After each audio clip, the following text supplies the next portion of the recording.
Welcome back. It's almost 7:23. Now, many in the food service industry are struggling to keep their doors open these days. Restaurants Canada recently released new stats revealing that 41% of cafes and restaurants are operating at a loss or barely breaking even. Joining us from Rishabukta, New Brunswick, is Janique Cormier, the Vice President Atlantic at Restaurants Canada. Good morning, Janique. Good morning. So this report from Dalhousie says that more than 4,000 restaurants nationwide are projected to close this year. 7,000 closed last year. Why is this happening in the industry? Listen, it's a bit of a perfect storm of circumstances. The reality is our industry never recovered from the pandemic. Restaurants are struggling more today than they did pre-pandemic times. You mentioned it at the top. 41% of restaurants today aren't profitable. That number was 12% back in 2019.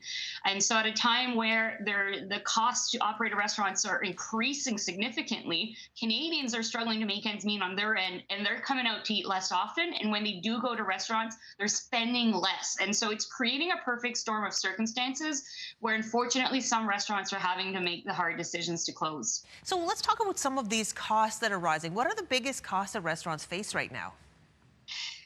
Food costs. I mean, we're all grocery shopping. We're all seeing the sticker shock at the grocery store. It's the same thing for restaurants. But so is labor costs. Insurance has gone up 14% almost. Utilities, rent, every cost has gone up double digits in the past 2 years. But the restaurants aren't able to pass on that increasing cost to consumers because they're more and more price aware and they're looking for the best deals. And so they're not as they can't spend as much as they used to in restaurants, but they're not spending they're not splurging like they used to when they do come in. They're skipping the glass of wine, they're skipping dessert, they're looking for the least expensive item on the menu, for example. And so it's creating a situation where restaurants just aren't able to keep up with the operating costs. Yeah, I know that in a lot of cases, restaurants make a lot of money, say, on cocktails and alcoholic beverages because there's a lot of markup on those, but a lot of people aren't drinking as much these days, so that would certainly impact the bottom line of restaurants. So you mentioned a few things, like how are restaurants adapting so that they can try to stay afloat in these challenging times? So a lot of restaurants are evaluating their menus, getting rid of expensive dishes that might be crowd favorites, that might be your best sellers, but it's simply not profitable to continue to provide those menu options. They're also swapping expensive ingredients for less expensive options. So swapping beef for chicken, for example, or maybe swapping olive oil for less expensive sunflower oil. And so they're making some decisions on the back of house that customers don't necessarily see, but they're trying their best to keep their food costs down. So we love our restaurants. What can we do as consumers to help them out?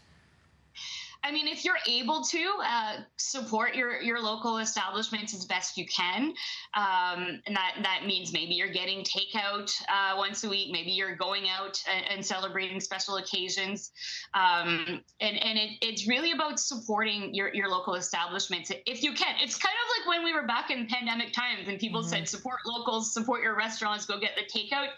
It's the same message today. We really need customers to come through our doors and spend their money in our establishment because we're simply not getting enough foot traffic as it is to cover the operating costs, and we're not getting customers to spend as much as they used to. The reality is customers are spending less today in restaurants than they did in 2019. But our costs are up, and so it's creating a perfect storm. Well, Janique, we really appreciate you shining a spotlight on this for us today, and good luck in 2026.